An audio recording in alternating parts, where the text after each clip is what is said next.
Have you ever felt like there's a deeper truth to life? One that's simple yet profound, hidden in plain sight? What if I told you that the greatest secrets of success, peace, and fulfillment aren't secrets at all? They're universal principles, whispered through the ages by those who've mastered life itself. Today, you're about to hear a message that has the power to change the way you think, act, and create your future. We'll explore a timeless message, one that transcends eras, religions, and philosophies. This isn't about wishful thinking or vague positivity. It's not about quick fixes or hustle culture. It's about understanding the real nature of thought, desire, and manifestation, and how to apply these truths practically in your life. It's about understanding the invisible forces that shape your reality and how to align with them. What you're about to hear is more than motivation. It's a complete blueprint for conscious creation, a 10-part journey into the laws that shape your reality. Welcome to Mind and Speech. These ideas are timeless. They've been lived, tested, and proven, not in the abstract, but in the lives of those who dared to think differently. In this audio, we'll explore 1. The power of thought as the original cause. 2. The law of assumption and how embodying your desire brings it to life. 3. The truth about consciousness and creation. 4. The role of feeling and why emotion is the signal of manifestation. 5. The subconscious mind, your silent partner in creation. 6. Persistence, the art of sustaining your state. 7. Mental discipline, training your attention and focus. 8. Imagination, the true workshop of reality. 9. The bridge of incidents, how life rearranges itself once you assume the end. 10. And finally, the transformation of identity, living from the version of you who already has it. This is not passive listening. This is an invitation to step into the life you are meant to live, deliberately, consciously, and powerfully. So find a quiet space. Let these words wash over you, and more importantly, let them awaken something within you, because change doesn't start outside. It starts in the mind, and it is spoken into life. Let these words guide you inward, because what you seek, you've always had. Let's begin. 1. The master key. Thought is causal. Everything, absolutely everything, begins with thought, not with action, not with words, but with that quiet, formless impulse that arises in your mind. Your reality, your financial condition, your relationships, your health, even the way people treat you, is not something happening to you. It's a reflection of what you've been habitually thinking, believing, and emotionally rehearsing. This is not philosophy. It is not metaphor. It is law. Thought is creative. Just as a building begins as a blueprint and a symphony begins as a silent emotion in the heart of the composer, your life is an echo of your inner world. The invisible always precedes the visible. Let me say that again. The invisible, your thoughts, emotions, assumptions, always precedes the visible. But here's the problem. Most people live backwards. They wait for outer change to feel better. They say, I'll be happy when I get the job. I'll be confident when I lose weight. I'll feel loved when I meet the right person. But this way of thinking turns you into a reactor. Someone who believes life happens to them instead of through them. This is the great lie. The truth is, the inner creates the outer, not the other way around. You're not a victim of fate. You are a creator. Whether you know it or not, whether you believe it or not, every thought you think impresses itself on the fabric of reality. Not every fleeting thought, but every persistent, emotionally charged, repeated idea. Your dominant state of mind is the mold, and your world.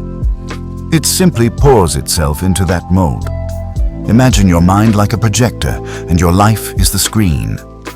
You don't fix the movie by scratching the screen. You go back and change the reel. That reel is your consciousness, your internal story.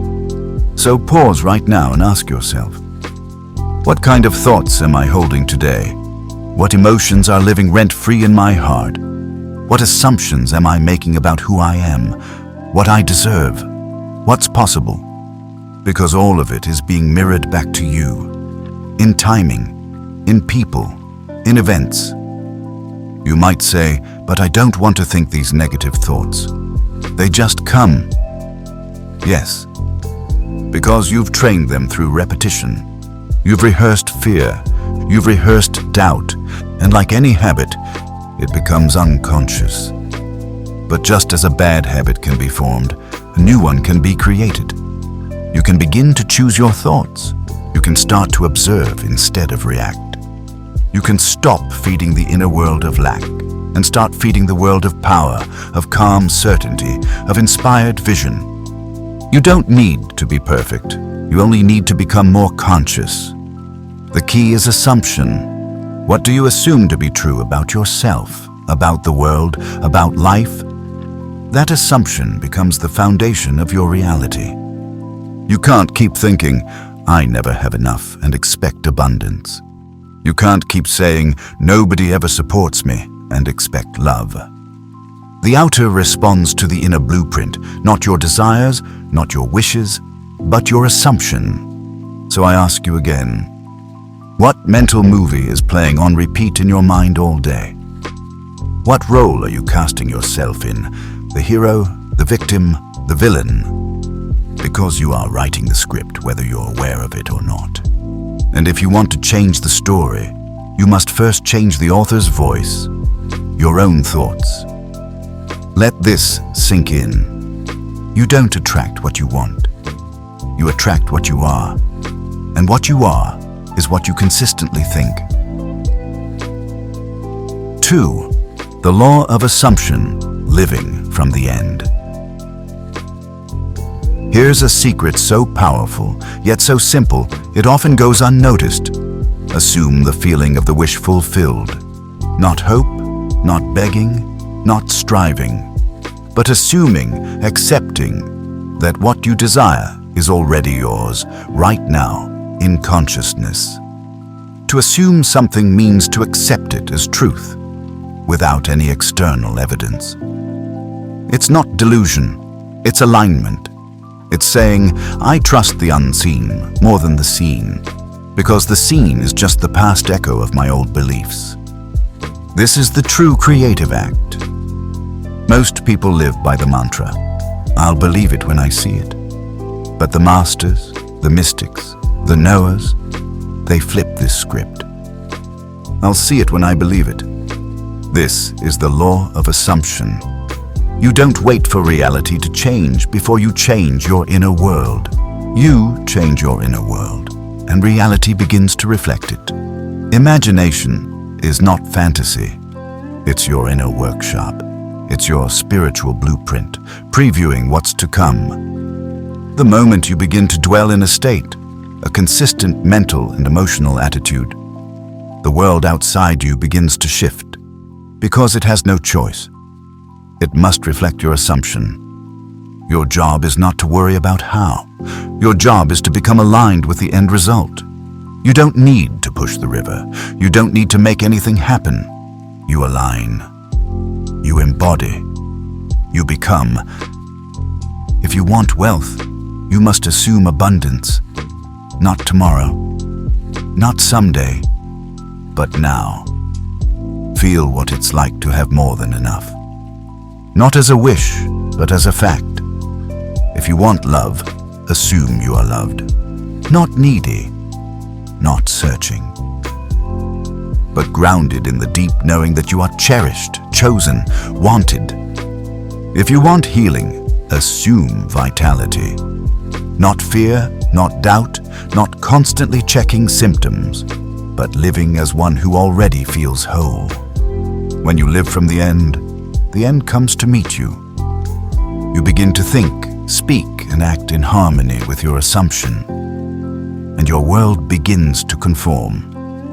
Don't mistake this for pretending. You're not faking it, you're feeling it into fact. Every emotion you rehearse is a seed. Every thought you persist in waters it. And just like a seed, it grows underground, in the dark. No one can see it before it shows above ground. You must stay faithful to your inner assumption, even when the outer world hasn't caught up yet. This is where most people give up. They check the mirror of life too soon. They plant a new idea and dig it up the next morning to see if it's sprouting. But creation doesn't work like that. You must remain in the state of the wish fulfilled, regardless of appearances. Because the outer always lags behind the inner. Ask yourself, if I already had what I want, how would I feel? How would I carry myself? What would I stop worrying about? Now, start being that person. Not next week, not when conditions change, now. This is the law of assumption. It is one of the most powerful tools you have, and it is always working, whether consciously or unconsciously. So begin today to assume the feeling of the wish fulfilled. Let it soak into your mind. Let it shape your speech. Let it transform your walk, your posture, your energy. Because you are not waiting for your life to change, you are becoming the version of you that already has it. And when you become, life has no choice but to respond. 3. Feeling is the secret. Let us now come to a truth that is both subtle and profound. Feeling is the secret. Not words, not mere thoughts, not forced affirmations said without conviction, but feeling, genuine, embodied emotion, is the activating force of creation. Why is this so? Because your subconscious mind, the builder of your reality, does not respond to logic. It does not respond to effort. It does not care what you say consciously. It responds only to feeling. Your subconscious is the soil. Your feeling is the seed. Whatever emotion you impress upon the subconscious is nurtured, grown, and eventually made visible as experience. You may think you want wealth, love, or success. But if you're constantly feeling anxious, unworthy, or doubtful, that's what you're planting. And that is what must grow. This is why so many affirmations fail, because they are spoken from a place of fear or lack. You say, I am successful, but if the feeling beneath it is, but I'm not really, then it is the feeling, not the words, that is impressed. Your emotional state is the true command. So let me ask you, what are you feeling right now? Not what are you pretending to feel? Not what are you saying aloud, but what are you truly dwelling in? Because whatever you are feeling consistently, deeply, sincerely, that is what is creating your next scene. Now here's the beauty of it. You're not stuck with yesterday's feelings. You can choose a new emotional state right now. You can select the feeling that matches your desired outcome and begin to live in it, even before anything has changed on the outside.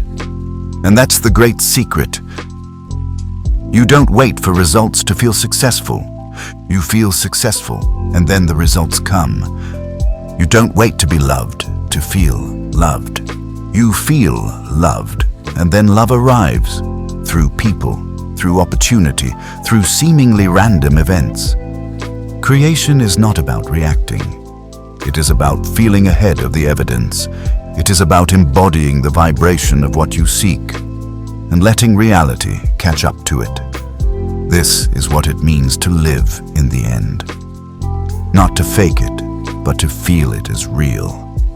Now, how do you do this? You quiet the outer world for a moment.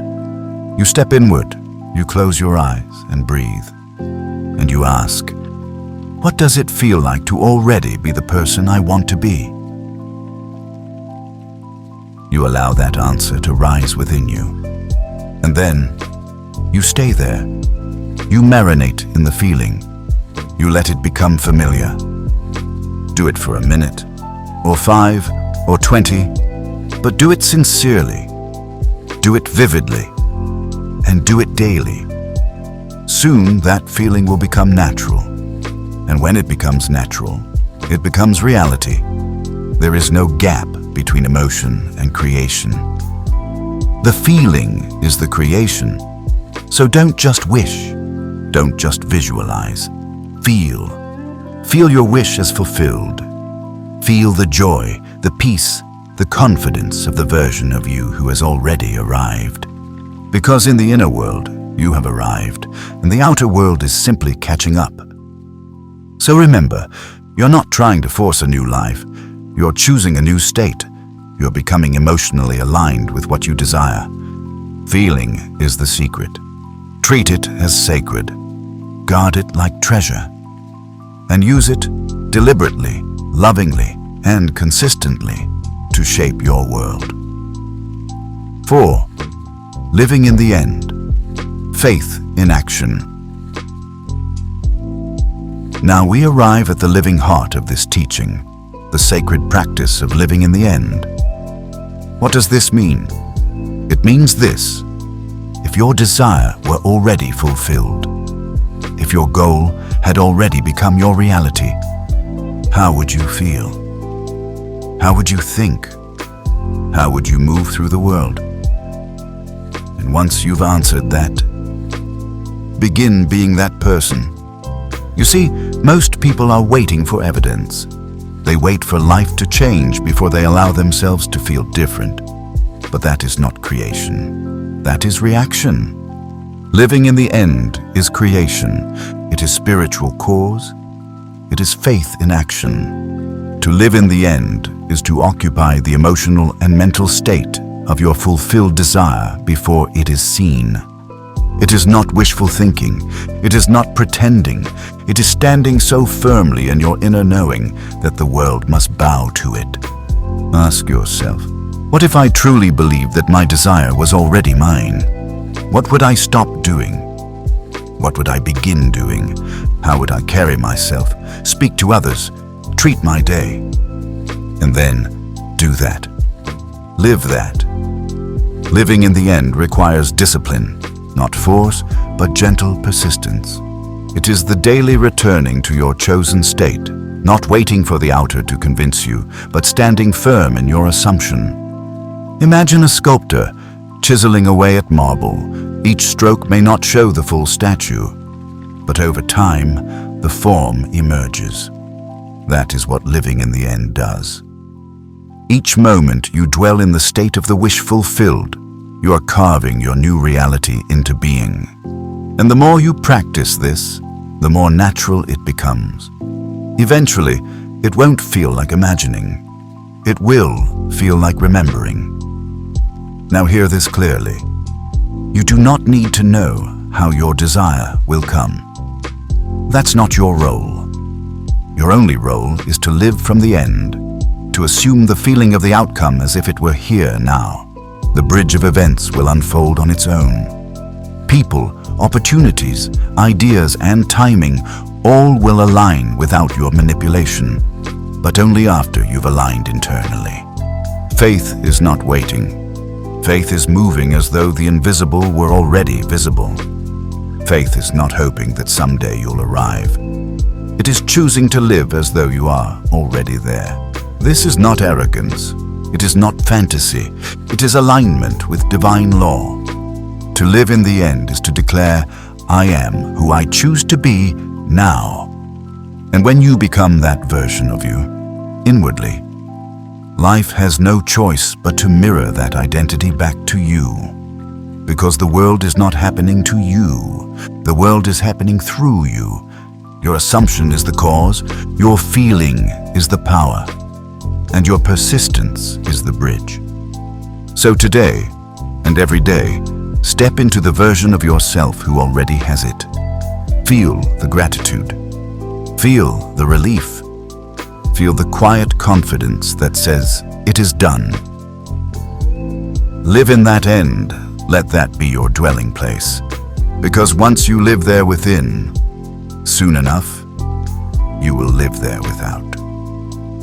5. Persistence. The hidden power. There is a quiet power that separates those who dream from those who realize their dreams. A hidden force that determines whether your assumption becomes your experience. That force is persistence. Not effort, not force, not struggle, but the calm, steady commitment to remain in the state of your fulfilled desire, regardless of appearances. Persistence is not dramatic. It does not shout or rush. It is not impatient. Persistence is quiet. It is spiritual certainty in motion. You see, anyone can feel abundant for a moment. Anyone can visualize success when everything is going well. But true transformation comes when you remain faithful to your vision, even when the world shows you nothing but contradiction. This is the test. Not a punishment, but an invitation. Will you believe what is real in spirit, or what is temporary in form? The outer world is always behind the inner. It is a mirror, not a master.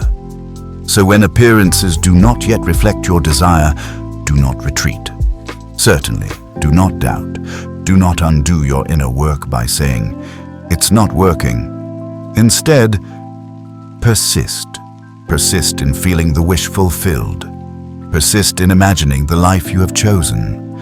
Persist in walking, talking, and thinking like the person you have decided to become. Every time you return to the state of the wish fulfilled, you impress it more deeply. You engrave it onto the subconscious, where creation begins. Like water shaping stone, your consistent assumption becomes your reality, not through bursts of passion, but through daily return. Understand this. You don't need to fight with your current reality. You don't need to resist what is. You simply don't feed it with your attention anymore. Withdraw your energy from the old. Stop rehearsing what you don't want, and give your full emotional allegiance to the new state you have chosen. Persistence is not repetition, it is loyalty. Loyalty to your chosen self. Loyalty to the vision your soul has whispered to you. Every master has walked this path. They held to the unseen until the unseen became seen. They honored their inner world more than the outer noise, and so must you. Remember, there is no power in wishing for change. There is only power in being the change. Be it over and over again. And when doubt comes, return to your center. When fear comes, breathe into the feeling of already having it. When nothing seems to be moving, know that everything is. You are not waiting, you are becoming. Persistence is the bridge between the invisible and the visible. It is the signal to life that you are ready. So hold fast. Walk on. Remain true. The moment you persist in a state and refuse to leave it, the world begins to yield. What once seemed distant becomes inevitable. What once seemed impossible becomes normal. What once was a dream becomes your life. 6. Detachment and Letting Go. After desire, after imagination, after feeling and persistence, there comes a sacred step. One that is often misunderstood, yet absolutely essential. That step is detachment. To detach does not mean to give up. It does not mean you stop caring. It does not mean you surrender your dream. It means you release the tension. You release the grasping, the clinging, the anxious watching of the clock. You let go of needing your desire and begin to trust its unfolding.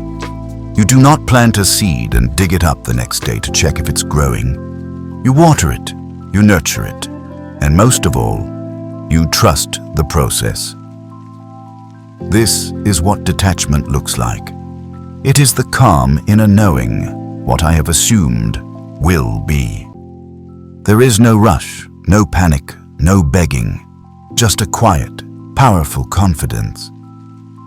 Detachment is not coldness, it is freedom. It is the freedom to live your life fully without waiting for your manifestation to appear. It is saying, I already have it within. Because I have it within, I don't need to strain for it without. Here is the paradox.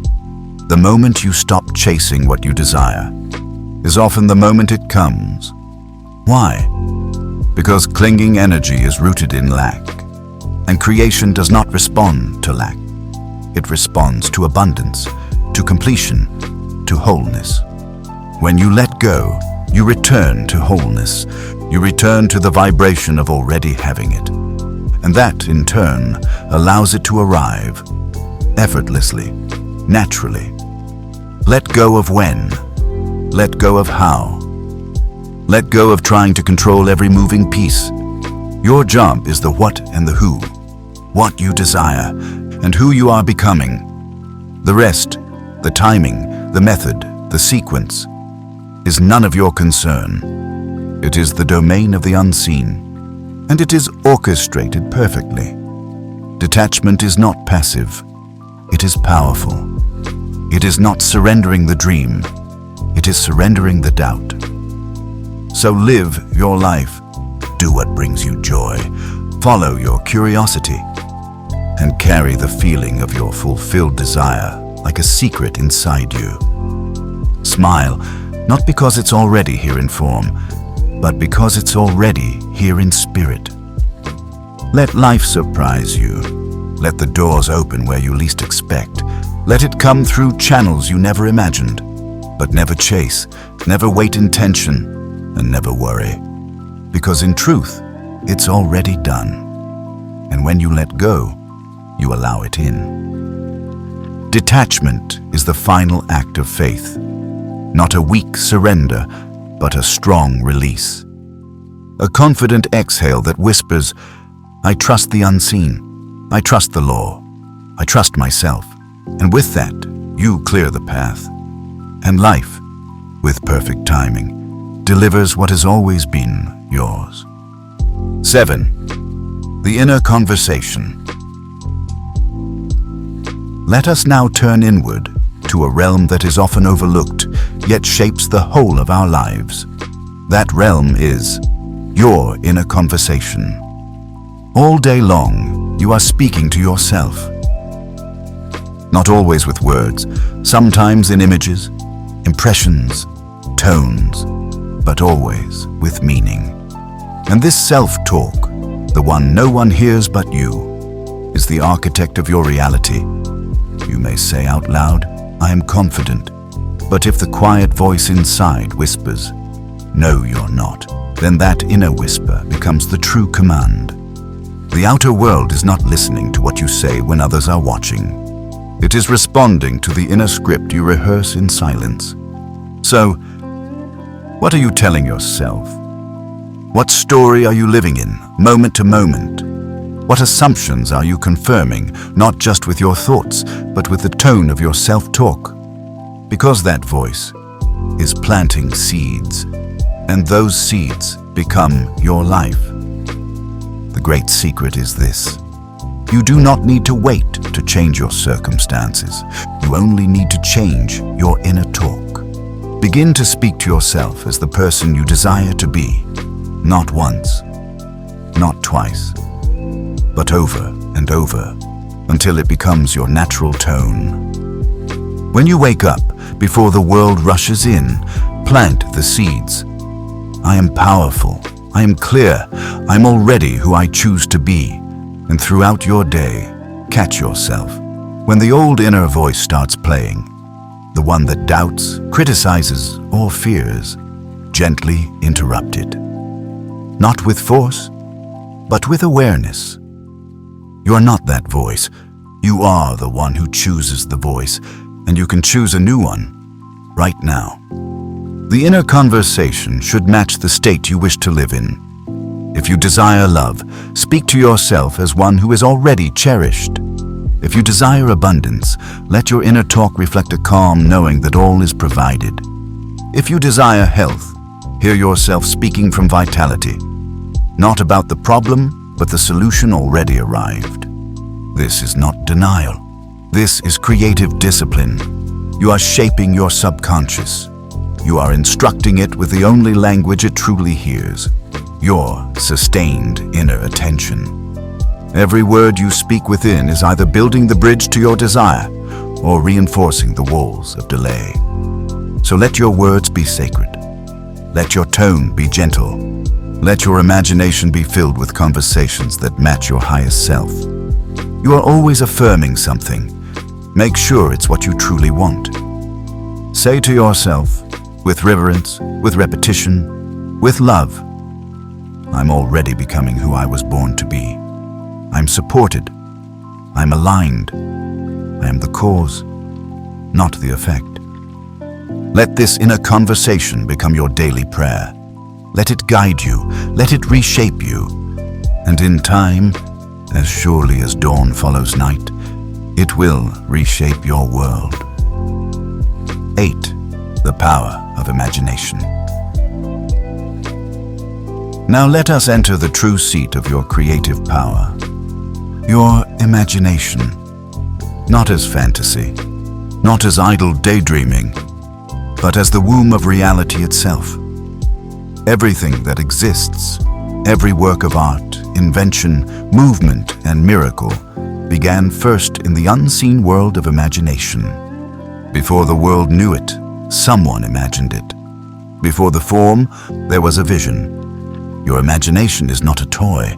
It is not something to be used lightly and then forgotten. It is your divine faculty, the tool by which you create your life.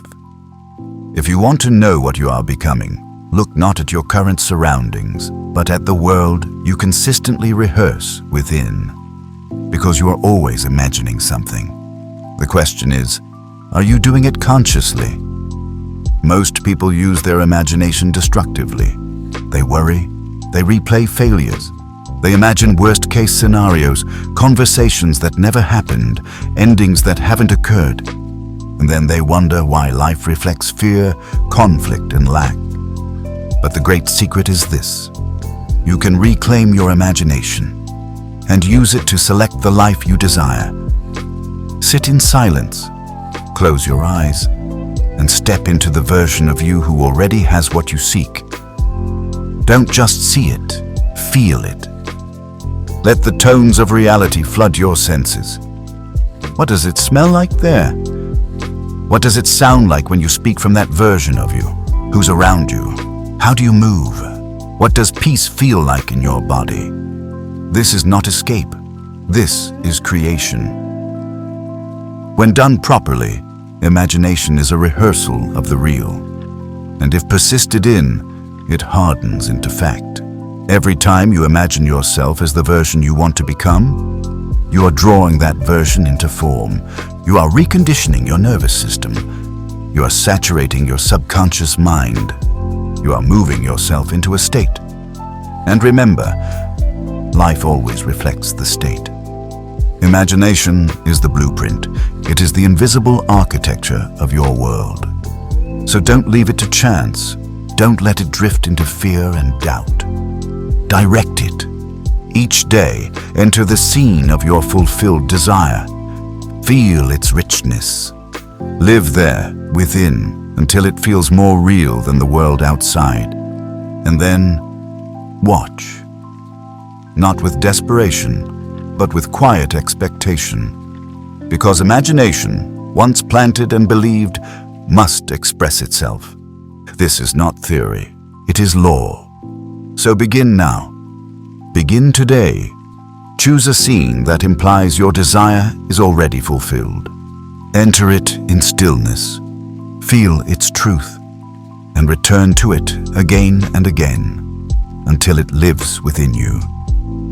Because when it lives within, it will soon live without. Imagination is the beginning of creation, and you, as a creator, have been given this gift not to escape life, but to shape it. 9.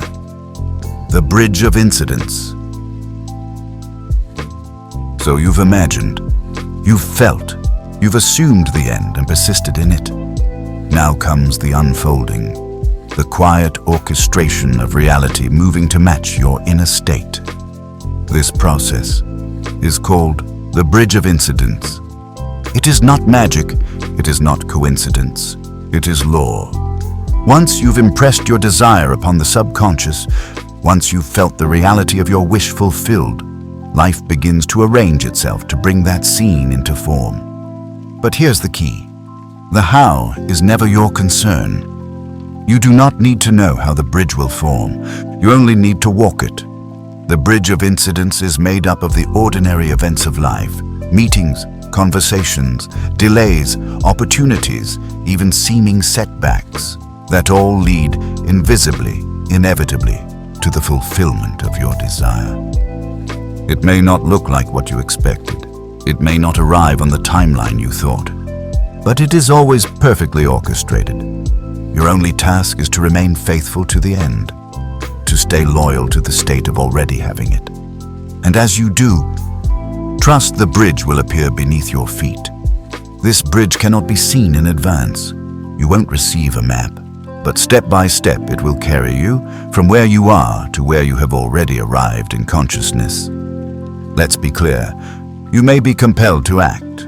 You may receive an intuitive nudge, a strong sense to reach out, apply, create, move. Follow it.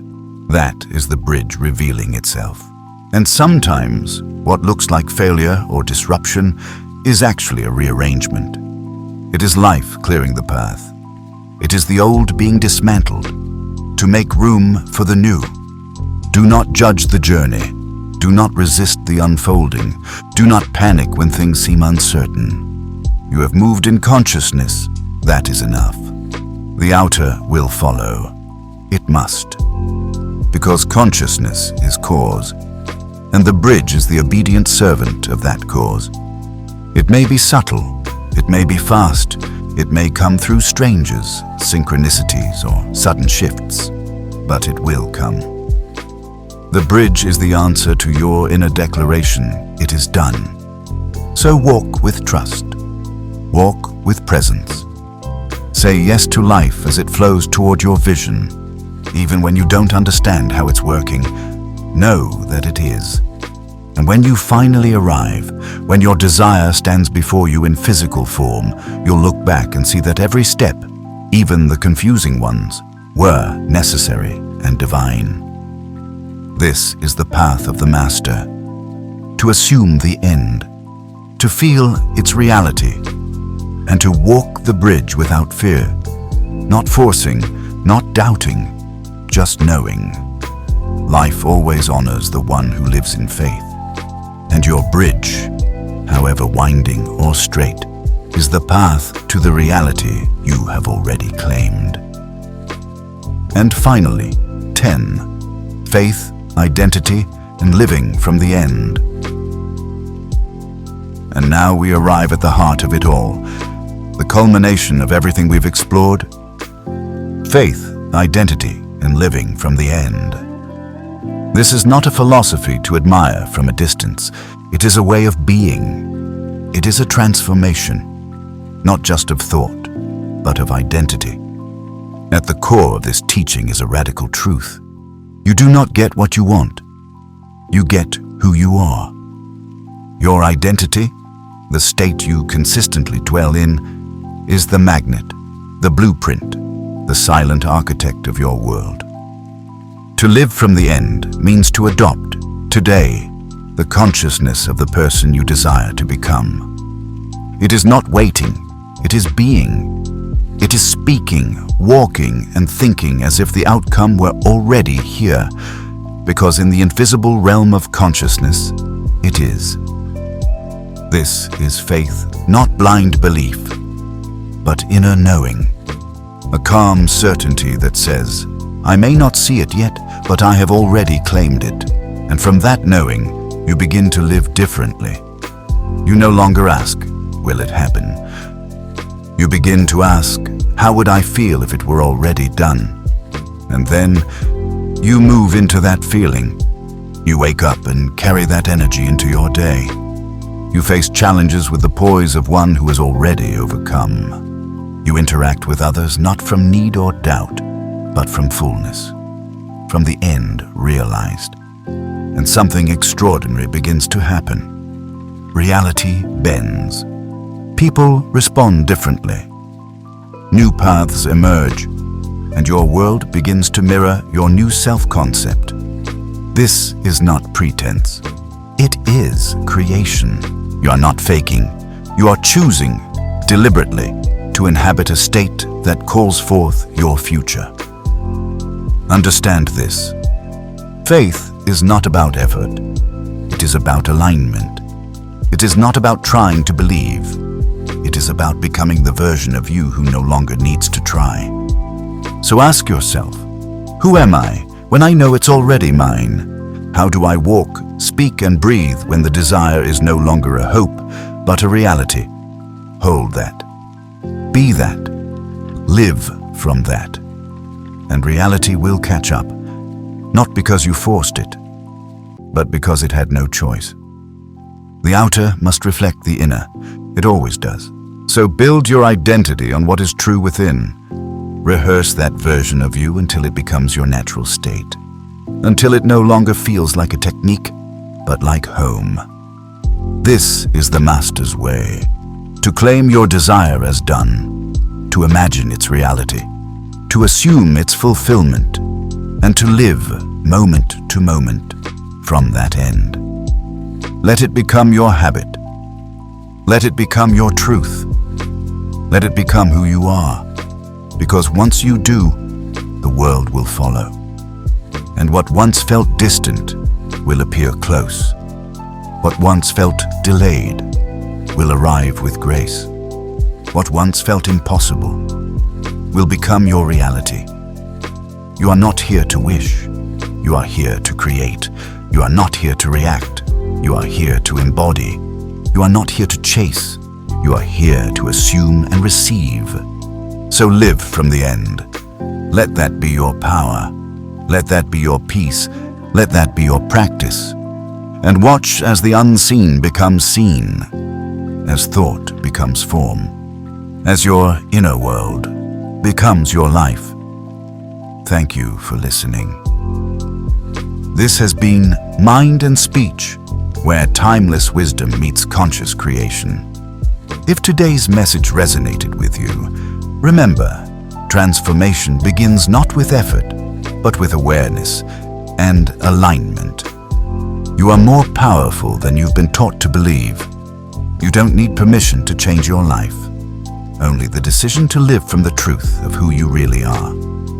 If you found value in this journey, please subscribe, share, and leave a comment below. Your voice helps this message reach others who are ready to awaken.